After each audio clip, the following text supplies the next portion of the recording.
जगन्नाथ स्वामी नयन पथगामी भवतु मे। जय जगन्नाथ। आज का वीडियो श्री जगन्नाथ भगवान जी के बारे में आपको संपूर्ण जानकारी देगा। वीडियो को स्टार्ट से एंड तक ज़रूर देखें। भगवान जगन्नाथ जी से जुड़े प्रत्येक रहस्य आपको आज प्रकट होंगे, यानी जगन्नाथ जी प्रभु ने कैसे स्वरूप लिया और उनकी स्नान यात्रा कब होती है और रथ यात्रा क्यों होती है और जगन्नाथ जी क्यों 15 दिन के लिए बीमार हो जाते हैं। आज के वीडियो में सब कुछ जानेंगे। तो बहुत ही स्पेशल श्री जगन्नाथ प्रभु की कृपा से आज के वीडियो की जानकारी शेयर की जा रही है। तो आप सभी वीडियो को प्रेम पूर्वक ज़रूर मन लगाकर देखें। जगन्नाथ प्रभु की जय हो। आइए सबसे पहले हम जानेंगे कि भगवान जगन्नाथ जी का यह स्वरूप कैसे प्रकट हुआ। भगवान श्री कृष्णा जब द्वारका में थे ना, तो अक्सर अपने ब्रज के भक्तों को याद किया करते थे।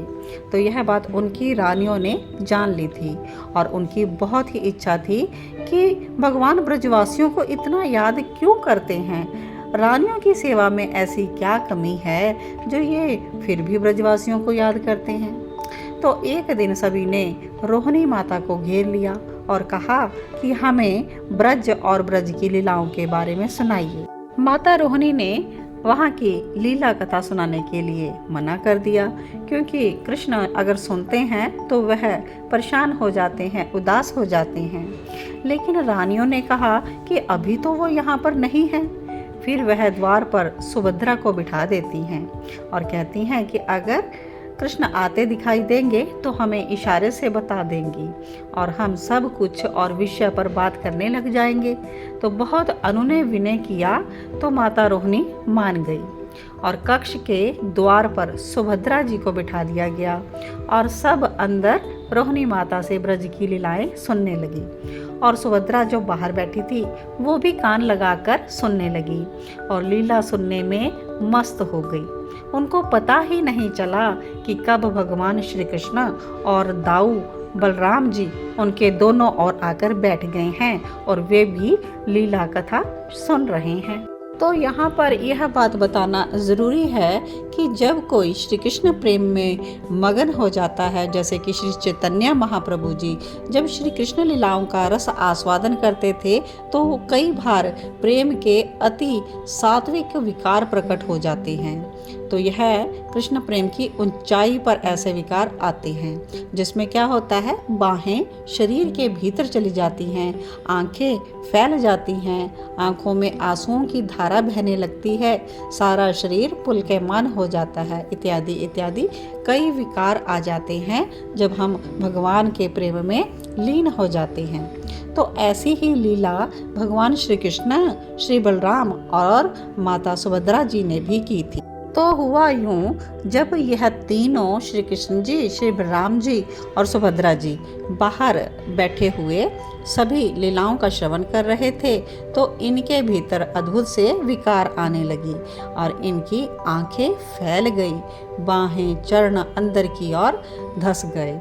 तो वहाँ पर भगवान की इच्छा से ही नारद जी उस समय इस महल के आगे से निकले। उन्होंने भगवान का ऐसा रूप देखा लेकिन वो आगे निकल गए। अब आगे जाकर सोचता है कि यह तो मैंने कोई अद्भुत सा दृश्य देख लिया और फिर से वापस आए, फिर वो सारी बात को समझे। और उधर रोहिणी माता को भी अंदर पता चल गया कि बाहर कोई है और उन्होंने लीला सुनाना बंद कर दिया। तो इससे क्या हुआ, भगवान वापस से अपने रूप में आ गए। नारद जी सामने ही खड़े थे, उन्होंने सारी लीला को अपनी आंखों से देखा। तो भगवान उनसे पूछते हैं कि आप कैसे आए। नारद जी ने कहा कि भगवान वो तो मैं आपको बाद में बताऊंगा, लेकिन जो मैंने आपका अद्भुत भाव में रूप देखा है वो रूप में आप सभी को दर्शन दे, ऐसी मेरी आपसे विनीत प्रार्थना है। तो भगवान ने भी कह दिया तथा अस्तु, मने ऐसा ही हो। भगवान श्री कृष्ण, श्री बलराम और सुभद्रा जी का वही भाव में रूप जगन्नाथपुरी धाम में श्री जगन्नाथ जी, श्री बलदेव जी और श्रीमती सुभद्रा बनकर प्रकट है। तो इस प्रकार भारत के पूरे धाम में श्री जगन्नाथ जी स्वयं पुरुषोत्तम भगवान हैं और जगन्नाथ पुरी धाम में कृपा पूर्वक आविर्भूत होकर जगतवासियों पर उन्होंने कृपा की है। श्री जगन्नाथ जी किसी के दृश्य नहीं हैं, आप सभी के दृष्टा हैं। श्री जगन्नाथ जी स्वयं प्रभु हैं, स्वयं प्रकाशित हैं, आप पूर्ण चेतन हैं। श्री चैतन्य महाप्रभु जी आपको श्याम सुंदर वंशीय वादन के रूप में दर्शन करते हैं। दुनियावी मनुष्य का दर्शन भोगमय होता है, इसलिए सबको श्री जगन्नाथ देव जी काठ यानी कि लकड़ी के निर्मित होकर दर्शन देते हैं। लेकिन भजन की अगर उन्मत्त अवस्था हो तो हमें लकड़ी के बदले भगवान के असली स्वरूप के दर्शन होंगे। तो श्रीमन महाप्रभु जी को श्री जगन्नाथ जी वंशी बजाते हुए श्याम सुंदर के रूप में दर्शन देते थे। तो ऐसे ही दर्शन अगर आप देखना चाहते हैं तो मन से आप श्री कृष्ण से प्रेम करें। श्री जगन्नाथ जी सभी को उसी प्रकार के दर्शन देते हैं जैसे कि भक्तों के भाव होते हैं। तो ज्येष्ठ पूर्णिमा के दिन श्री जगन्नाथ प्रभु जी का प्रकट्य हुआ।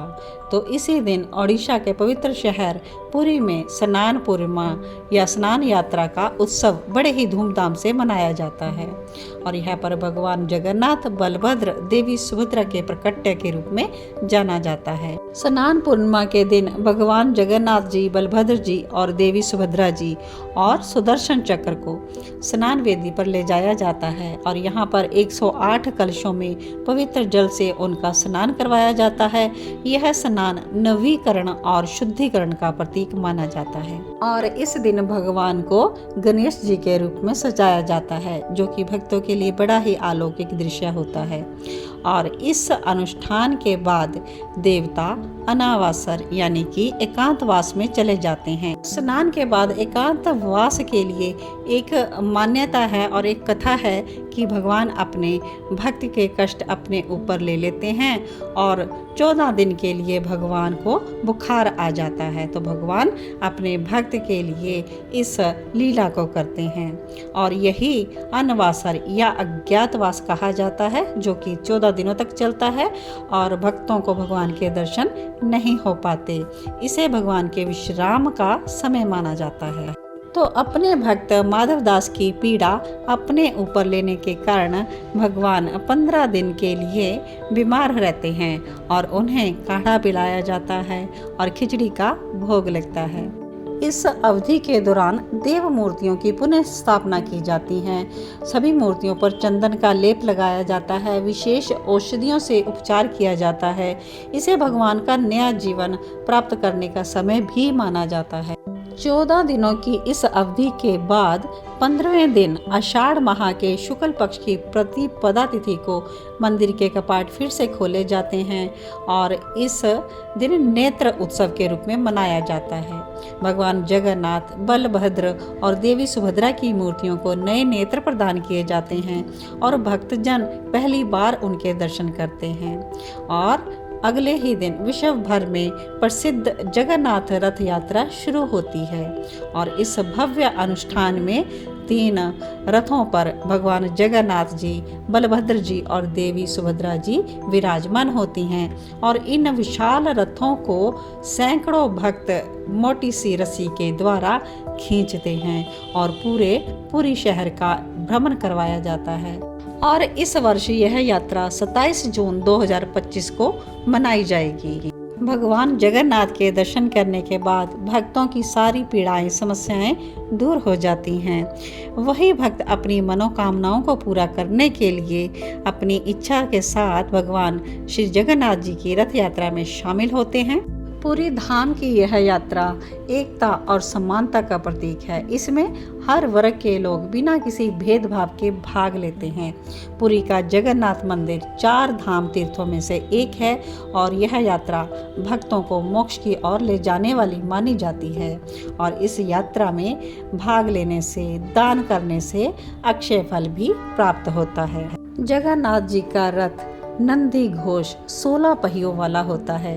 बलभद्र जी का रथ ताल ध्वज 14 पहियों वाला और सुभद्रा जी का रथ दर्प दलन 12 पहियों वाला होता है। लाखों भक्त इन रथों को रस्सियों के द्वारा खींचते हैं और गुंडीचा मंदिर तक ले जाते हैं। इस दौरान पुरी की सड़कों पर भक्ति का अद्भुत माहौल देखने को मिलता है। आशा करती हूँ इस वीडियो से आपको संपूर्ण जानकारी मिली होगी और आप इस वीडियो को आगे ज़्यादा से ज़्यादा शेयर करेंगे ताकि जगन्नाथ प्रभु के बारे में सभी अच्छे से जान सके, क्यों रथ यात्रा होती है और भगवान जगन्नाथ जी का स्वरूप कैसे प्रकट हुआ। आप सभी भक्तों को जय जगन्नाथ।